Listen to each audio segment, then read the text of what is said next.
Bunda dosen mata kuliah penanganan anak berkebutuhan khusus, Bunda Roza Yenita MSI MPD, yang saya hormati rekan-rekan seperjuangan.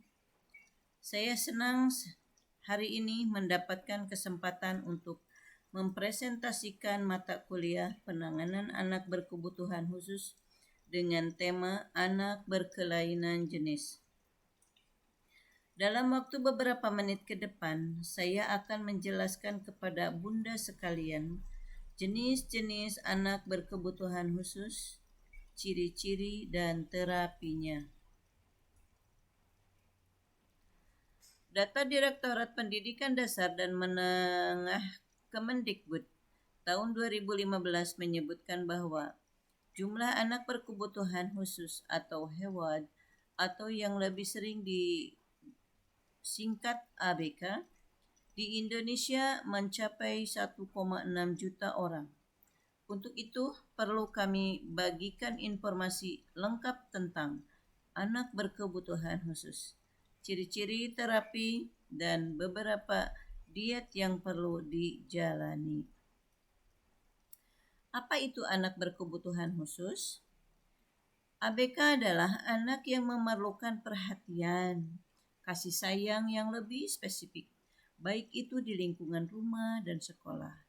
Spesifikasi tersebut ada karena memiliki berbagai hambatan dalam pertumbuhannya dan memiliki karakteristik khusus yang berbeda dengan anak pada umumnya. Jenis-jenis ABK dan ciri-cirinya. Pertama, tunanetra. Tunanetra adalah anak yang mengalami gangguan daya penglihatannya berupa kebutaan menyeluruh atau sebagian, dan walaupun telah diberi pertolongan dengan alat-alat bantu khusus, masih tetap memerlukan pelayanan pendidikan khusus. Kedua, tunarungu. Tunarungu adalah anak yang kehilangan seluruh atau sebagian daya pendengarannya sehingga tidak atau kurang mampu berkomunikasi secara verbal, dan walaupun telah diberikan pertolongan dengan alat bantu dengan masih tetap memerlukan pelayanan pendidikan khusus. Tiga, yaitu tunalaras. Tunalaras adalah anak yang mengalami kesulitan dalam penyesuaian diri dan bertingkah laku tidak sesuai dengan norma-norma yang berlaku dalam lingkungan kelompok usia maupun masyarakat pada umumnya, sehingga merugikan dirinya maupun orang lain. Ini sama dengan tuna akhlak ya, tidak mempunyai akhlak. Yang keempat yaitu tunadaksa. Tunadaksa adalah anak yang mengalami kelainan atau cacat yang menetap pada alat gerak, tulang, sendi, otot, sedemikian rupa sehingga memerlukan pelayanan pendidikan khusus. Kelima yaitu tunagrahita atau Down syndrome. Tunagrahita retardasi mental adalah anak yang secara nyata mengalami hambatan dan keterbelakangan perkembangan mental jauh di bawah rata-rata.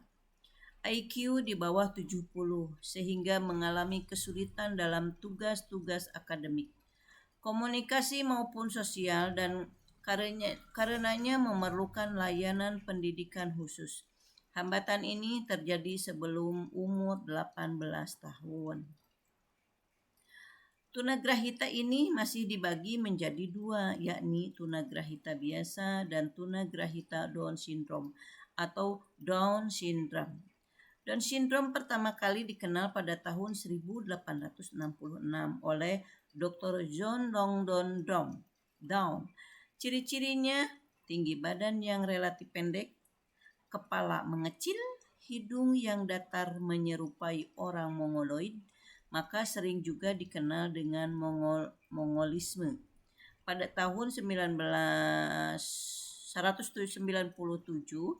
dan para ahli dari Amerika dan Eropa merevisi nama dari kelainan yang terjadi pada anak tersebut dengan merujuk penemu pertama kali sindrom ini dengan istilah sindrom Down. Dan hingga kini penyakit ini dikenal dengan istilah yang sama. Keenam yaitu cerebral palsy. Gangguan atau hambatan karena kerusakan otak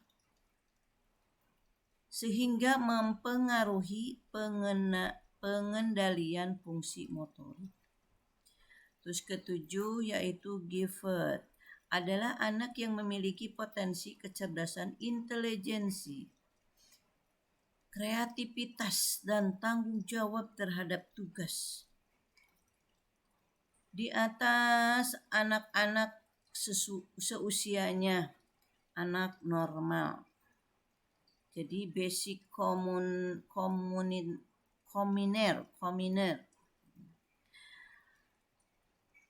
8. Autis atau autisme. Autisme adalah gangguan perkembangan anak yang disebabkan oleh adanya gangguan pada sistem saraf pusat yang mengakibatkan gangguan dalam interaksi sosial, komunikasi, dan perilaku. Kesembilan yaitu Asperger Disorder atau AD. Secara umum, perform anak Asperger Disorder hampir sama dengan anak autisme, yaitu memiliki gangguan pada kemampuan komunikasi, interaksi sosial, dan tingkah lakunya. Bedanya, gangguan pada anak Asperger lebih ringan dibandingkan anak autisme dan sering disebut dengan istilah high functioning autis. Adapun hal-hal yang paling membedakan antara anak autisme dan Asperger adalah pada kemampuan bahasa bicaranya. Kemampuan bahasa bicara anak Asperger jauh lebih baik dibandingkan anak autisme. Intonasi bicara anak Asperger cenderung monoton. Ekspresif muka kurang, hidung cenderung murung, dan berbicara hanya seputar pada minatnya saja. Bila anak autisme tidak bisa berinteraksi dengan lingkungan sosialnya, anak Asperger masih bisa dan memiliki kemampuan untuk berinteraksi dengan lingkungan sosialnya. Kecerdasan anak Asperger biasanya ada pada grade rata-rata ke atas. Memiliki minat yang sangat tinggi pada buku terutama yang bersifat ingatan atau memori pada satu kategori. Misalnya menghafal klasifikasi hewan, tumbuhan yang menggunakan nama-nama Latin. Disorder adalah jenis gangguan perkembangan yang masuk kategori ASD atau aspek perkembangan pada anak Rett disorder, mengalami kemunduran sejak menginjak usia 18 bulan yang ditandai hilangnya kemampuan bahasa bicara secara tiba-tiba, koordinasi motoriknya semakin memburuk, dan dibarengi dengan kemunduran dalam kemampuan sosialnya. Rett disorder hampir keseluruhannya penderitanya adalah perempuan. ADHD terkadang lebih dikenal dengan istilah anak hiperaktif oleh karena mereka selalu bergerak dari satu tempat ke tempat yang lain. Tidak dapat duduk diam di satu tempat selama 5-10 menit untuk melakukan suatu kegiatan yang diberikan kepadanya. Rentang konsentrasinya sangat pendek, mudah bingung, dan pikirannya selalu kacau. Sering mengabaikan perintah atau arahan, sering tidak berhasil dalam menyelesaikan tugas-tugas di sekolah, sering mengalami kesulitan mengeja atau menirukan ejaan huruf. Lamban belajar atau slow learner adalah anak yang memiliki potensi intelektual sedikit di bawah normal, tetapi belum termasuk tunagrahita. Dalam beberapa hal mengalami hambatan atau keterlambatan berpikir, merespon, merangsang, dan adaptasi sosial, tetapi masih jauh lebih baik dibanding dengan yang tunagrahita, lebih lamban dibanding dengan yang normal. Mereka butuh waktu yang lebih lama dan berulang-ulang untuk dapat menyelesaikan tugas-tugas akademik maupun non-akademik dan karenanya memerlukan pelayanan pendidikan khusus. Anak yang mengalami kesulitan belajar spesifik secara nyata mengalami kesulitan dalam tugas-tugas akademik, terutama dalam hal kemampuan membaca, menulis, dan berhitung atau matematika. Diduga disebabkan karena faktor disfungsi neurologis, bukan disebabkan karena faktor intelijen atau intelijennya normal, bahkan ada yang di atas normal sehingga memerlukan pelayanan pendidikan khusus. Anak berkebutuhan khusus atau berkesulitan belajar spesifik dapat berupa kesulitan belajar membaca, kesulitan belajar menulis, atau kesulitan belajar berhitung. Sedangkan mata pelajaran lain mereka tidak mengalami kesulitan yang signifikan. Jenis-jenis terapi anak berkebutuhan khusus. Ada 10 jenis terapi untuk anak berkebutuhan khusus atau anak ABK yang kami kutip dari berbagai sumber. Pertama, terapi bermain. Kedengarannya memang aneh, tetapi kok bermain? Ya, tetap terapi bermain ini jangan dianggap sepele. Karena dengan terapi bermain, cara belajar anak ABK bisa tertolong. Bermain dengan teman sebaya berguna untuk belajar bicara, komunikasi, dan interaksi sosial. Seorang pendidik atau terapis bermain bisa membantu anak dalam hal ini dengan teknik-teknik tertentu. Yang kedua yaitu terapi perkembangan.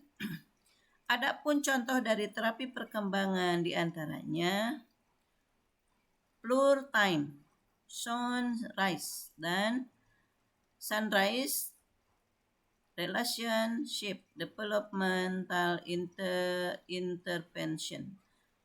Terapi ini mempelajari minat ABK, kekuatan, dan tingkat perkembangannya. Kemudian perlu ditingkatkan lagi kemampuan sosial, emosionalnya, dan intelektualnya. Tetapi perkembangan berbeda dengan terapi perilaku seperti ABA. Untuk penjelasan terapi ABA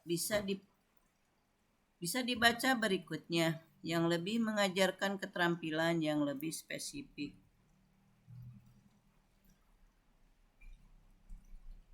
Dikutip dari PAUD Jawa Tengah, ABA adalah jenis terapi yang telah lama dipakai. Telah dilakukan penelitian dan desain khusus untuk anak dengan autisme. Sistem yang dipakai adalah memberi pelatihan khusus pada anak dengan memberikan positif reinforcement atau hadiah atau pujian. Jenis terapi ini bisa diukur kemajuannya saat ini, tetapi terapi inilah yang paling banyak dipakai di Indonesia. Terapi perilaku, anak autis seringkali merasa frustasi. Teman-temannya seringkali tidak memahami mereka. Mereka merasa sulit mengekspresikan kebutuhannya. Mereka banyak yang hipersensitif terhadap suara, cahaya, dan sentuhan.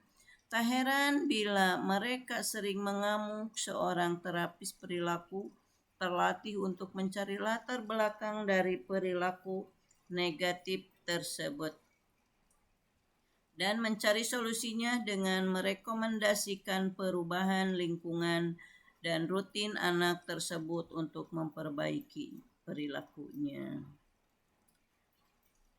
Mungkin ini yang dapat kami presentasikan, lebih dan kurangnya mohon dimaafkan. Wabillahi taufiq wal hidayah. Wassalamualaikum warahmatullahi wabarakatuh. Dan pangeditkeun dan Jai.